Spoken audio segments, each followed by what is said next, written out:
ओम श्री शक्ति नमः। ओम श्री शक्ति नमः। ओम श्री शक्ति नमः। ओम श्री शक्ति नमः। संध्या की तपस्या उसके द्वारा भगवान शिव की स्तुति तथा उससे संतुष्ट हुए शिव का उसे अभिष्ट वर दे मेरा टीटी के यज्ञ में भेजना। ब्रह्मा जी कहते हैं, मेरे पुत्रों में श्रेष्ठ माँ प्राज्ञ नारद तपस्या के नियम का उपदेश दे है। जब वशिष्ठ जी अपने घर चले गए, तब तब के तब के उस विधान को समझकर संध्या मन ही मन बहुत प्रसन्न हुई। फिर तो वह सानंद मन से तपस्वी के योग्य वेश बनाकर बरलोहित सरोवर के तट पर ही तपस्या करने लगी। वशिष्ठ जी ने तपस्या के लिए जिस मंत्र को साधन बताया था, उसी से उत्तम भक्ति भाव के साथ वह भगवान शंकर की आराधना करने लगी। उसने भगवान शिव में अपने शीट को लगा दिया और एकाग्र मन से वह बड़ी भारी तपस्या करने लगी। उस तपस्या में लगे हुए उसके 4 युग व्यतीत हो गए। तब भगवान शिव उसकी तपस्या से संतुष्ट हो बड़े प्रसन्न हुए तथा बाल भीतर और आकाश में अपने स्वरूप का दर्शन कराकर जिस रूप का वह चिंतन करती थी, उसी रूप से उसकी आंखों के सामने प्रकट हो गए। उसने मन से जिनका चिंतन किया था, उन्हीं प्रभु शंकर को अपने सामने खड़ा देख वह अत्यंत आनंद में निमग्न मगन हो गई। भगवान का मुखार बिंद बड़ा प्रसन्न दिखाई देता था। उनके स्वरूप से शांति बरस रही थी। वह सहसा भयभीत हो सोचने लगी कि मैं भगवान हर से क्या कहूँ, किस तरह इनकी स्तुति करूँ। इसी चिंता में पड़कर उसने अपने दोनों नेत्र बंद कर लिए। नेत्र बंद कर लेने पर भगवान शिव ने उसके हृदय में प्रवेश करके उसे दिव्य ज्ञान दिया, दिव्य वाणी और दिव्य दृष्टि प्रदान की। जब उसे दिव्य ज्ञान, दिव्य दृष्टि और दिव्य वाणी प्राप्त हो गई, तब वह कठिनाई से ज्ञात होने वाली जगदीश्वर शिव को प्रत्यक्ष देखकर उनकी स्तुति करने लगी। संध्या बोली, जो निराकार और परम ज्ञान गंप्य है, जो न तो स्थूल है न सूक्ष्म है और न ऊसी है तथा जिनके जिनके स्वरूप का योगी जन अपने हृदय के भीतर चिंतन करते हैं, उन्हीं लोक इष्टरा आप भगवान शिव को नमस्कार है। जिन्हें सर्व कहते हैं, जो शांत स्वरूप, निर्मल, निर्विकार और ज्ञान गंप्य हैं, जो अपने ही प्रकाश में स्थित हो प्रकाशित होते हैं, जिनमें विकार का अत्यंत अभाव है, जो आकाश मार्ग की भांति निर्गुण निराकार बताए गए हैं तथा जिनका रूप अज्ञान अज्ञानांध काल मार्ग से सर्वथा परे हैं, उन नित्य प्रसन्न आप भगवान शिव को मैं प्रणाम करती हूँ, जिनका रूप एक अद्वितीय शुद्ध बिना माया के प्रकाशमान सच्चिदानंद मैं सज निर्विकार नित्यानंद मैं सत्य ऐश्वर्य से युक्त प्रसन्न तथा लक्ष्मी को देने वाला है। उन आप भगवान शिव को नमस्कार है, जिनके स्वरूप की ज्ञान रूप से ही उद भावना की जा सकती है, जो इस जगत से सर्वथा भिन्न एवं सत्व प्रधान ध्यान के योग्य आत्म स्वरूप सारभूत, सबको पार लगाने वाला तथा पवित्र वस्तुओं में भी परम पवित्र है। उन आप महेश्वर को मेरा नमस्कार है। आपका जो स्वरूप शुद्ध मनोरटन में आभूषणों से विभूषित तथा समस्त कपूर के समान गौरववन है, जिसने ने अपने हाथ में वर अभय शूल और मुंड धारण कर रखा है, उस दिव्य शील में सगुण साकार विग्रह से सुशोभित आप युग युक्त भगवान शिव को नमस्कार है। आकाश, पृथ्वी, दिशाएं, जल, तेज तथा काल, ये जिनके रूप हैं, उन आप परमेश्वर को नमस्कार है। प्रधान, प्रकृति और पुरुष जिनके शरीर रूप से प्रकट हुए हैं, अर्थात वे दोनों जिनके शरीर हैं, इसीलिए जिनका यथार्थ रूप अव्यक्त बुद्धि आदि से परे है, उन भगवान शंकर को बारंबार नमस्कार है। जो ब्रह्मा होकर जगत की सृष्टि करते हैं, जो विष्णु होकर संसार का पालन करते हैं तथा जो रुद्र होकर अंत में इस सृष्टि का संहार करेंगे, उन्हीं आप भगवान सदाशिव को बारंबार नमस्कार है। जो कारण के भी कारण है, दिव्य अमृत रूप ज्ञान तथा अनिमा आदि ऐश्वर्य प्रदान करने वाले हैं, समस्त लोकांतरों का वैभव देने वाले,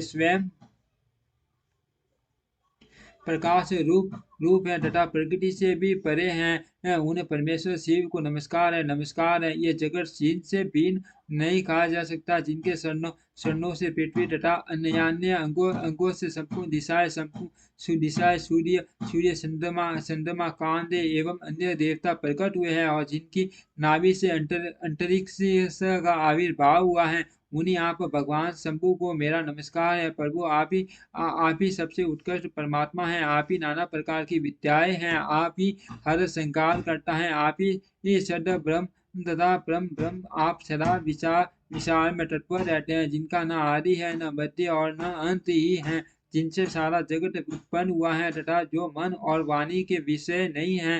उन महादेव जी की स्तुति में कैसे कर सकूंगी।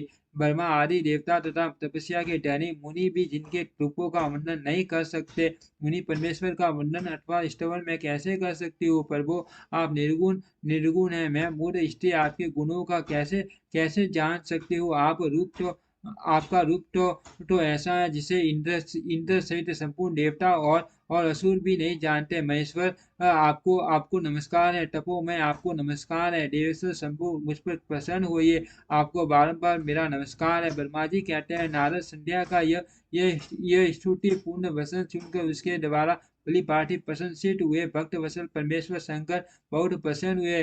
वे उसका शरीर बल बल कल और मर्ग सर्म से ढका हुआ था। मस्तक पर पवित्र जटा जूट शोभा पा रहा था। उस समय पाले के मारे हुए कमल कमल के सम्मान उसके उसके कुमलाए हुए मुंह को देखकर भगवान हर दया से द्रवित हो उससे इस प्रकार बोले। महेश्वर ने कहा, भद्रे मैं तुम्हारी इस उत्तम तपस्या से बहुत प्रसन्न हूँ। शुद्ध बुद्धि वाला देवी, तुम्हारे इस स्तवन से भी मुझे बड़ा बड़ा संतोष प्राप्त हुआ है। अत इस समय अपनी इच्छा के अनुसार कोई वर मांगो, जिस वर से तुम्हें प्रयोजन हो तथा जो तुम्हारे मन में हो, उसे मैं यहाँ अवश्य पूर्ण करूंगा। तुम्हारा कल्याण हो। मैं तुम्हारे व्रत नियम से बहुत प्रसन्न हो। प्रशंसित महेश्वर का यह वचन सुनकर अत्यंत हर्ष से भरी हुई संध्या उन्हें बारंबार प्रणाम करके बोली, महेश्वर यदि आप मुझे मुझे प्रसन्नता पूर्वक वर देना चाहते हैं, यदि मैं वर पाने योग्य हूँ, यदि यदि यदि यदि ये पाप से छूट हो गई हो तथा देव यदि इस समय आप मेरी तपस्या से प्रसन्न हैं तो मेरा मांगा हुआ यह पहला वर सफल करे। देवेश्वर इस आकाश में पृथ्वी आदि किसी भी स्थान में जो प्राणी हैं वे सब के सब जन्म लेते ही काम भाव से युक्त न हो जाए। ना ही सकाम दृष्टि कहीं न पड़े। जो पति हो वे भी मेरे अत्यंत शुद्ध हो। पति के अतिरिक्त जो भी पुरुष मुझे सकाम भाव से देखे उसके पुरुषत्व का नाश हो जाए, वह तत्काल नपुंसक हो जाए। निष्पाप संध्या का यह वचन सुनकर प्रसन्न हुए वे भक्त वत्सल भगवान शंकर ने कहा, देवी संध्या सुनो बंदे, तुमने जो वर मांगा है वह सब तुम्हारी तपस्या से संतुष्ट होकर मैंने दे दिया। प्राणियों के जीवन में मुख्यतः चार अवस्थाएं होती हैं। पहली शैशवावस्था, दूसरी कौमारावस्था, तीसरी यौवनावस्था और चौथी वृद्धावस्था। तीसरी अवस्था अवस्था प्राप्त होने पर देव जीव काम भाव से युक्त होंगे। कहीं कहीं दूसरी अवस्था के अंतिम भाग में ही प्राणी सकाम हो जाएंगे। तुम्हारी तपस्या के प्रभाव से मैंने जगत में सकाम भाव के उदय की यह मर्यादा स्थापित कर दी है, जिससे देहधारी जीव जन्म लेते ही कामासक्त न हो जाए। तुम भी इस लोक में वैसे दिव्य सती भाव को प्राप्त करो, जैसा तीनों लोकों में दूसरी किसी स्त्री के लिए संभव नहीं होगा। पानी ग्रहण करने वाले पति के सिवा जो कोई भी पुरुष सकाम होकर तुम्हारी ओर देखेगा, वह तत्काल नपुंसक होकर दुर्बलता को प्राप्त हो जाएगा। तुम्हारे पति महान तपस्वी तथा दिव्य रूप से संपन्न एक महाभाग महर्षि होंगे, जो तुम्हारे साथ कल्पों तक जीवित रहेंगे। तुमने मुझसे जो वर मांगे थे वे मैंने पूर्ण कर दिए। अब मैं तुमसे दूसरी बात कहूंगा जो पूर्व जन्म से संबंध रखती हैं। तुमने पहले से ही यह प्रतिज्ञा कर रखी है कि ये प्रतिज्ञा कर रखी है कि मैं अग्नि में अपने शरीर को त्याग दूंगी। उस प्रतिज्ञा को सफल करने के लिए मैं तुम्हें एक उपाय बताता हूँ, उसे निसंदेह करो। मुनिवर, मेधातिथि का ये एक यज्ञ चल रहा है जो 12 वर्षों तक चालू रहने वाला है। उसमें अग्नि पुण्यतः प्रज्वलित है। तुम बिना विलंब किए उसी अग्नि में अपने शरीर का उत्सर्ग कर दो। इसी इसी पर्वत की उपतय काम में चंद्रभागा नदी के तट पर तापसाश्रम में मुनिवर मेधातिथि महायज्ञ का अनुष्ठान करते हैं। तुम सबसे संतता पूर्वक वहां जाओ। मुनि तुम्हें वहां देख नहीं सकेंगे। मेरी कृपा से तुम मुनि की अग्नि से प्रकट हुई पुत्री होगी। तुम्हारे मन में जिस किसी स्वामी को प्राप्त करने की इच्छा हो,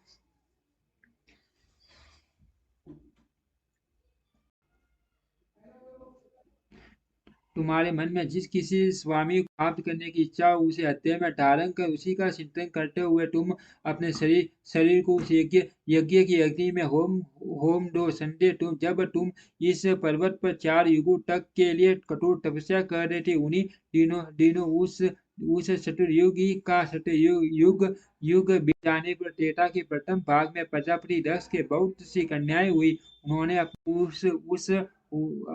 अपनी उन सुशीला कन्याओं का यथा योग्य वरों के साथ विवाह कर दिया। उनमें से 27 कन्याओं का विवाह उन्होंने चंद्रमा के साथ किया। चंद्रमा अन्य सब पत्नियों को छोड़कर केवल रोहिणी से प्रेम करने लगे। इसके कारण क्रोध से भरे हुए दक्ष ने जब चंद्रमा को दे दिया, तब समस्त देवता तुम्हारे पास आए। परंतु संदेह से तुम्हारा मन तो मुझमें लगा हुआ था।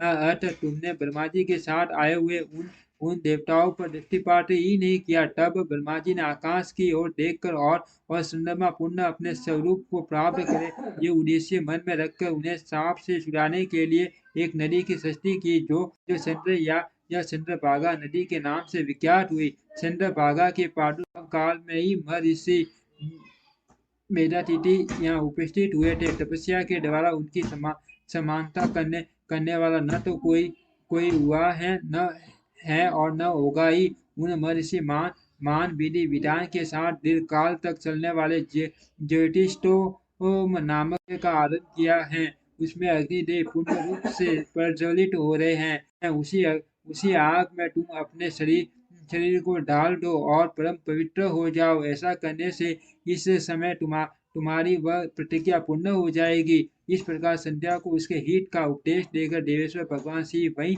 अंतर्ध्यान हो गए। ओम श्री शक्ति नमः। ओम श्री शक्ति नमः। ओम श्री शक्ति नमः। ओम श्री शक्ति नमः। ओम श्री शक्ति नमः।